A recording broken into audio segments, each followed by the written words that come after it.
नमस्कार दोस्तों, एक बार आपका फिर से स्वागत है हमारे इस यूट्यूब चैनल वीकेसीवीशू में। आज हम आपको सीटेट के बारे में, जो कि हमारे सामाजिक विज्ञान पे आधारित है, उसके मोस्ट इम्पॉर्टेंट क्वेश्चन के बारे में हम चर्चा करेंगे। जो आपकी 2021 का जो एग्ज़ाम है, जनवरी 2021 के एग्ज़ाम में ये बहुत अहम भूमिका जो है वो आपके एग्ज़ाम में निभा सकता है। और ये आपके एग्ज़ाम में इसमें से 3 से 4 क्वेश्चन जो हैं वो अवश्य आएंगे। ये सिर्फ हम 20 प्रश्नों की श्रृंखला लेके आए हैं और 20 प्रश्न में से 3 या 4 प्रश्न जो हैं वो आपके लिए बहुत मायने रखते हैं। बहुत स्कोरिंग हो जाता है आपके ये नंबर लाना। चलिए शुरू करते हैं, हम अपने पहले क्वेश्चन की ओर बढ़ते हैं। हमारा पहला क्वेश्चन है, प्रतिशत के अनुसार पृथ्वी के वायुमंडल में कौन सा प्रमुख संगठक है? Option 1 helium, option 2 oxygen, option 3 carbon dioxide, option 4 nitrogen. तो दोस्तों, जिसको इसका जवाब आता है वो हमें कमेंट करके बताए, और जिसको इसका जवाब नहीं आता प्लीज़ ये वीडियो पूरी देखे। और अगर आपको ये 3 से 4 नंबर बिल्कुल 5 से 6 मिनट में अगर तुम्हें चाहिए तो कृपया करके इस वीडियो को एक लाइक कर दें और चैनल को सब्सक्राइब कर लें। तो चलिए इसके आंसर की ओर बढ़ते हैं। इसका सही जवाब है नाइट्रोजन। प्रतिशत के अनुसार पृथ्वी के वायुमंडल में कौन सा प्रमुख संगठक है? नाइट्रोजन। क्योंकि अगर हम वायुमंडल में स्थिर एवं परिवर्तनशील गैसों का अनुपात जो है वो निश्चित होता, परंतु ऊंचाई के साथ इस अनुपात में अंतर दिखाई देता है। वायुमंडल के निचले स्तर में भारी गैसें जैसे कार्बन डाइऑक्साइड, ऑक्सीजन, नाइट्रोजन ये रहती हैं, तथा ऊपरी स्तर पर हल्की गैसें रहती हैं। हल्की गैसें कौन कौन सी होती हैं? हीलियम, नियॉन, क्रिप्टॉन आदि। और अगर हम प्रतिशत के अनुसार वायुमंडल में सर्वाधिक मात्रा में पाई जाने वाली गैस की बात करें तो वो है नाइट्रोजन, जो कि 78.8% हमारे वायुमंडल में पाई जाती है। उसके बाद क्रमशः ऑक्सीजन, आर्गन और कार्बन डाइऑक्साइड आदि गैसें जो है वो पाई जाती हैं। नेक्स्ट क्वेश्चन की ओर बढ़ते हैं दोस्तों। हिमनद के निक्षेपण को क्या कहा जाता है? ऑप्शन 1 है आपका तटबंध, ऑप्शन 2 समुद्री गुफा, ऑप्शन 3 हिमोड, या ऑप्शन 4 लोयस। तो दोस्तों, हिमनद के निक्षेपण को क्या कहा जाता है? तो दोस्तों, इसका जो सही जवाब है वो है हमारा ऑप्शन 3 हिमोड। हिमनद के निक्षेपण को हिमोड कहते हैं। कैसे कहते हैं? क्योंकि पृथ्वी के परत के रूप में प्रवाहित या पर्वतीय ढालों से घाटियों में रैखिक प्रवाह के रूप में बहते हिम को हम हिमनद कहते हैं या हिमोड भी कहते हैं। हिमनद के विक्षेपण को हिमोड कहते हैं, और हिमोड जो है गोलाश्मी मृतिका के जमाव की लंबी कटकें होती हैं। नेक्स्ट क्वेश्चन पे आते हैं। नेक्स्ट क्वेश्चन है, कथन ए और बी निम्न वनस्पति में से किसकी विशेषताओं का वर्णन करते हैं? आपका जो कथन ए है वो है, यह वनस्पति उत्तरी गोलार्ध के उच्च अक्षांशों यानी 50 से 70 डिग्री सेल्सियस में पाई जाती है। ऑप्शन बी इसे दे रखा है, इसे टैगा नाम से भी जाना जाता है। कौन सी वनस्पति जो है वो इन दोनों ऑप्शन में सही पाई जाती है? आपका पहला ऑप्शन है भूमध्य सागरीय वनस्पति, ऑप्शन 2 शीतोष्ण घासस्थल, ऑप्शन 3 शीतोष्ण पर्णपाती वन, या ऑप्शन 4 शंकुधारी वन। दोस्तों, इन चारों ऑप्शन में से ऐसी कौन सी वनस्पति है जो उच्च अक्षांशों यानी 50 से 70 डिग्री सेल्सियस में पाई जाती है और इसे टैगा नाम से जाना जाता है? तो दोस्तों, अगर हम बात करें टैगा नाम से जिसे जाना जाता है उसे हम बोलते हैं शंकुधारी वन। टैगा वन को क्योंकि शंकुधारी वन भी कहा जाता है, और इसका विस्तार वनस्पति के उत्तरी गोलार्ध में 50 से 70 डिग्री सेल्सियस में अक्षांशों में पाया जाता है। इसके अंतर्गत उत्तरी अमेरिका के अलास्का, कनाडा तथा यूरोप में स्वीडन से साइबेरिया तक यह क्षेत्र फैला हुआ है। नेक्स्ट क्वेश्चन पे आते हैं दोस्तों। नेक्स्ट क्वेश्चन है हमारा, निम्न में से कौन सी गंगा ब्रह्मपुत्र बेसिन की विशेषता नहीं है? आपका पहला ऑप्शन है भूमि कृषि के लिए क्षेत्र में कार्बन और दहन कृषि की जाती है, ऑप्शन 2 मैदानी क्षेत्र में ऑक्सबो लेक यानी चाप झील चिन्हित है, ऑप्शन 3 मैदानी क्षेत्रों में जनसंख्या घनत्व अधिक है, या ऑप्शन 4 डेल्टा क्षेत्र मैंग्रोव वनों से आच्छादित है। तो दोस्तों, अगर इसके आंसर की हम बात करें तो इसका सही आंसर है गंगा ब्रह्मपुत्र बेसिन जो है वो भूमि कृषि के लिए इस क्षेत्र में कार्बन और दहन कृषि की जाती है। क्यों? क्योंकि गंगा ब्रह्मपुत्र बेसिन के निकट जलोढ़ मृदा क्योंकि बनती है, उसका निर्माण होता है, जिसमें मुख्य रूप से चावल और गेहूं की कृषि की जाती है। अगर हम गंगा ब्रह्मपुत्र बेसिन की प्रमुख विशेषताओं की बात करें तो इस मैदानी क्षेत्र में जनसंख्या घनत्व जो है वो अत्यधिक है। इसके अलावा मैदानी क्षेत्र में ओस्कबो लेक चाप झील भी चिन्हित है। इसके अलावा यहाँ का डेल्टाई क्षेत्र मैंग्रोव वनों से भी आच्छादित है और सुंदरवन यानी पश्चिम बंगाल में मैंग्रोव वन की अधिकता है। तो यानी यहाँ पे हमें ब्रह्मपुत्र नदी की विशेषता जो नहीं है वो हमें बतानी थी, तो ये आपका ऑप्शन 1 जो है वो सही है। नेक्स्ट क्वेश्चन की ओर बढ़ते हैं। नेक्स्ट क्वेश्चन है हमारा, तैराक जो है वो मृत सागर में तैर सकते हैं, क्यों? क्यों? ऑप्शन है आपके, नमक की मात्रा की अधिकता सागर को सघन बनाती है। ऑप्शन 2, पवने सागर जल की सतह पर तीव्र गति से चलती हैं। ऑप्शन 3, इस सागर में ठंडी धाराओं की अपेक्षा गर्म धाराओं की अधिक उत्पत्ति होती है। ऑप्शन 4, यह सागर निम्न ज्वार भाटों की अपेक्षा उच्च ज्वार भाटों को अधिक अनुभव करती है। तो तैराक जो है वो मृत सागर में क्यों तैर सकते हैं? तो इसका सही जवाब है ऑप्शन 1, नमक की मात्रा अधिकता सागर को सघन बनाती है। अगर हम स्तरीय जल के भार तथा उसमें घुले हुए लवणीय पदार्थों के भार के अनुपात को सागरीय लवणता कहते हैं। इसके अलावा सागरीय लवणता के कारण जल का घनत्व भी बढ़ता है और सागरीय जल में लवणों की मात्रा में सबसे ज़्यादा सोडियम क्लोराइड यानी नमक होता है, जिसे सागर सघन बनाता है। जिससे सागर जो है वो सघन बनता है और यही कारण है कि तैराक मृत सागर में तैर सकता है। नेक्स्ट क्वेश्चन पे आते हैं। नेक्स्ट क्वेश्चन हमारा, भूमि उपयोग के संदर्भ में ए और बी कथनों पर विचार कीजिए और सही उत्तर का चयन करना है। आपका पहला कथन है कि भूमि उपयोग से आशय है कि भूमि का केवल कृषि और वन के लिए उपयोग है। ऑप्शन 2, भूमि उपयोग मुख्यतः अपनी स्थलाकृति के द्वारा निर्धारित होता है। आपके जो ऑप्शन है, ऑप्शन पहला है ए और बी दोनों गलत है। ऑप्शन 2 है कि ए और बी दोनों ए सही है, बी गलत है। ऑप्शन 3 है आपका, ए गलत है, बी सही है। ऑप्शन 4 जो है ए और बी दोनों सही है। तो दोस्तों अगर हम इसके आंसर की बात करें तो इसका आंसर है तीसरा, ए गलत है और बी सही है। क्यों? अगर हम ए ऑप्शन की बात करें तो भूमि का उपयोग केवल कृषि व वन के लिए ही नहीं होता, बल्कि उसका उपयोग खनिज, ऊर्जा इत्यादि क्षेत्र में भी होता है। भूमि पर ही आधारभूत संरचनाओं जैसे आवास आदि का भी निर्माण और उसका विकास होता है। तो भूमि का उपयोग जो है वो केवल कृषि और वन के लिए नहीं होता। सेकंड ऑप्शन की अगर हम बात करें तो भूमि का उपयोग स्थान तथा पर्यावरणीय दशाओं को देखते हुए स्थलाकृति के द्वारा ही निर्धारित होता है। अतः प्रश्न के अनुसार जो है आपका ऑप्शन ए गलत है और बी सही है। नेक्स्ट क्वेश्चन की ओर बढ़ते हैं। रक्षक मेखलाएं मदद करती हैं। ऑप्शन 1 है अवनलिकाओं को बनने से रोकने और मृदा क्षय को बचाने के लिए।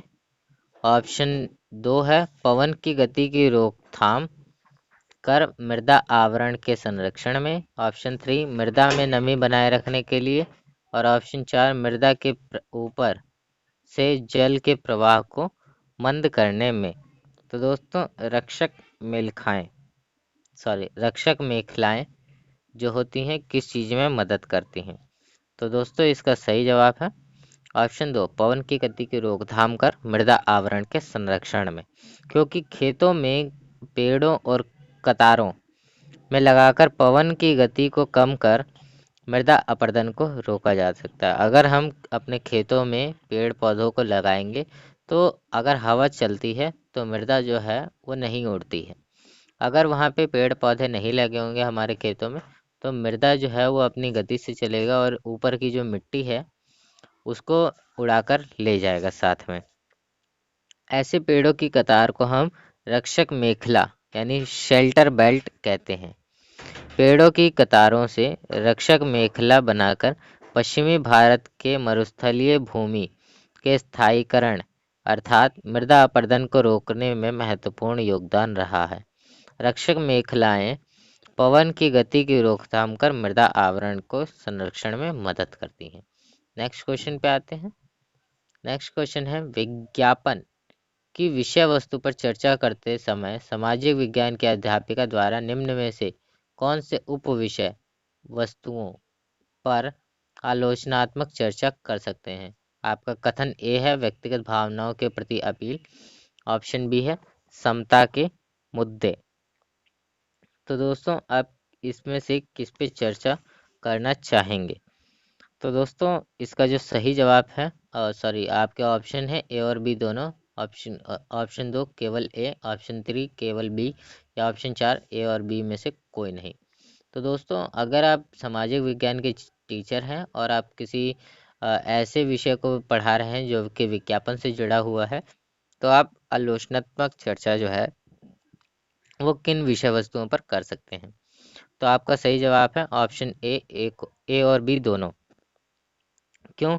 क्योंकि सामाजिक विज्ञान में विज्ञापन एक महत्वपूर्ण विषय है। सामाजिक विज्ञान की अध्यापिका द्वारा विज्ञापन के संदर्भ में व्यक्तिगत भावनाओं के प्रति अपील तथा समता के मुद्दे की आलोचनात्मक चर्चा करनी चाहिए। क्यों? क्योंकि जिससे व्यक्ति की दिशा में सही वस्तु का लाभ उठा सके। इसलिए ए और बी कथन दोनों सही है। नेक्स्ट क्वेश्चन पे बढ़ते हैं। प्राकृतिक वनस्पति और वन्य जीवन विषय वस्तुओं से छात्रों को परिचित कराने के लिए सर्वोत्तम शिक्षण विधि क्या होगी?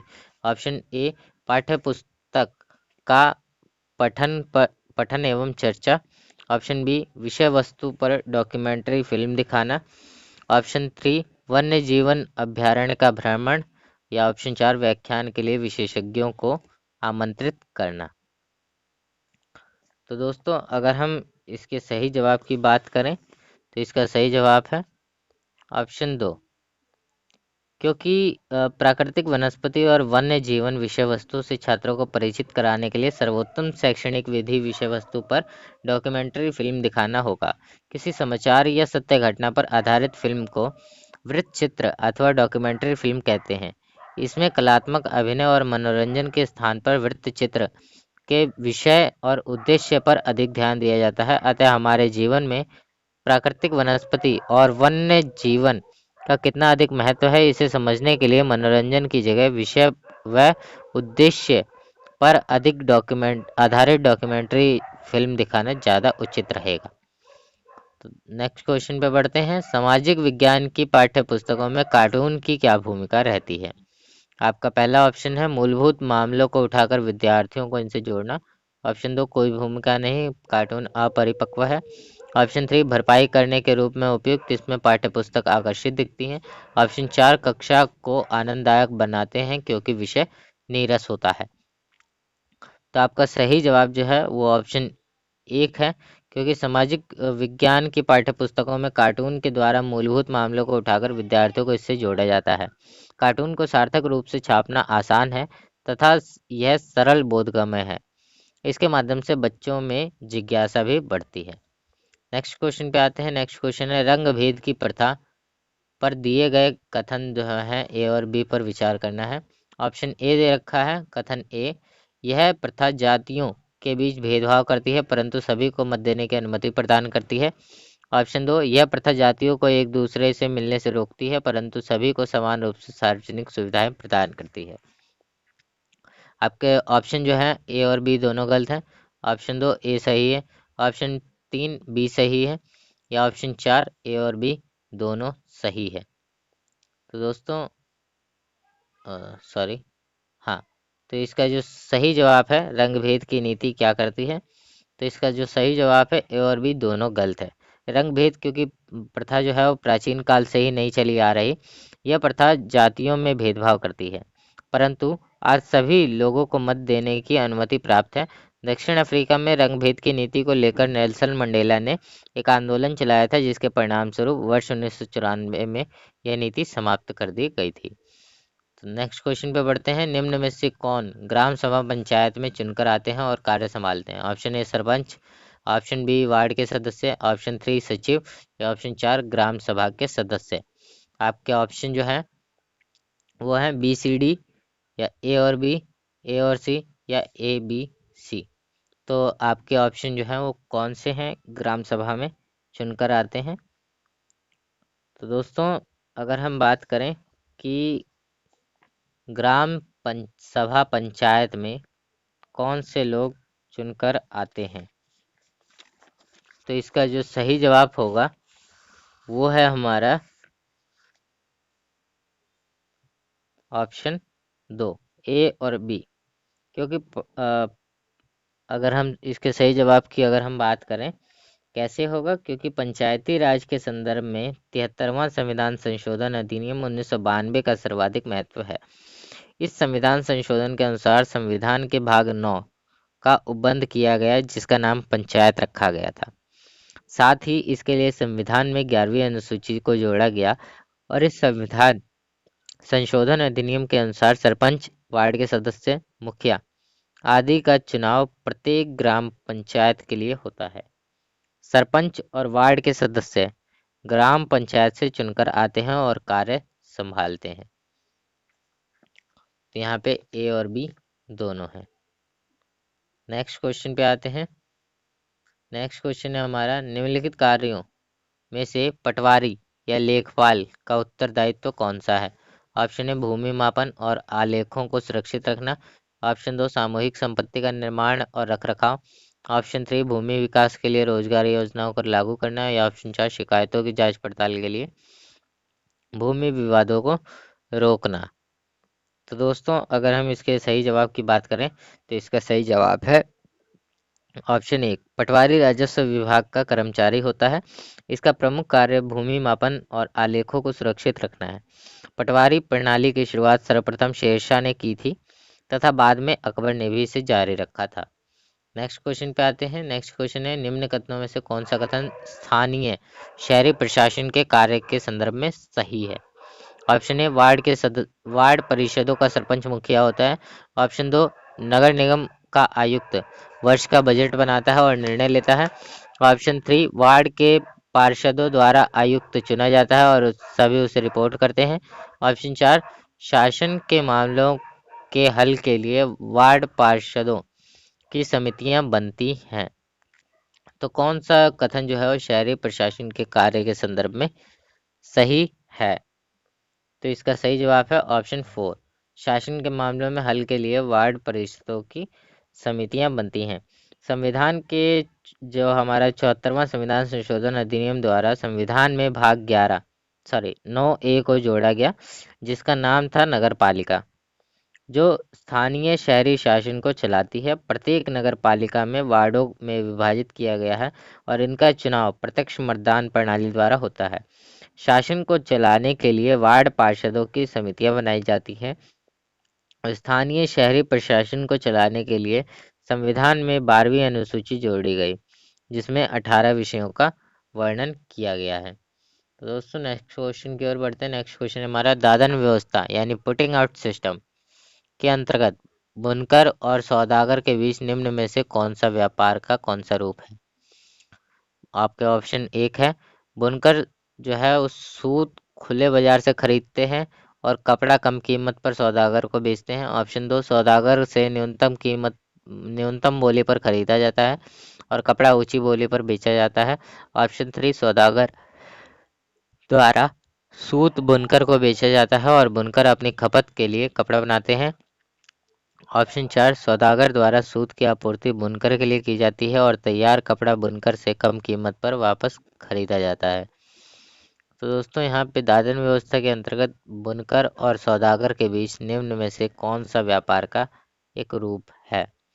तो अगर हम इसके सही जवाब की बात करें तो ऑप्शन 4 है कि सौदागर द्वारा सूत की आपूर्ति जो है वो बुनकर के लिए होती है और तैयार कपड़ा बुनकर से कम कीमत पर वापस खरीदा जाता है। क्योंकि दादन व्यवस्था सामान्यतः कुटीर उद्योग में देखा जाता है और इस व्यवस्था के अंतर्गत सौदागर द्वारा सूत की आपूर्ति बुनकर के लिए की जाती है और तैयार कपड़ा बुनकर से कम कीमत पर वापस खरीदा जाता है। कुटीर उद्योग सामूहिक रूप से उन उद्योगों को कहते हैं जिनमें उत्पाद एवं सेवाओं का सृजन अपने घर में ही किया जाता है, यानी ये सारे काम जो है वो अपने घर में होते हैं। नेक्स्ट क्वेश्चन पे आते हैं, कोई व्यक्ति जिला जज के न्यायालय द्वारा दिए गए फैसले से असंतुष्ट हुआ है तो अपील प्रणाली के अनुसार वह किस न्यायालय में अपील कर सकता है? आपका ऑप्शन है, ऑप्शन पहला जांच न्यायालय, ऑप्शन 2 सत्र न्यायालय, ऑप्शन 3 उच्च न्यायालय, ऑप्शन 4 ऑप्शन 3 उच्चतम न्यायालय, ऑप्शन 4 उच्च न्यायालय।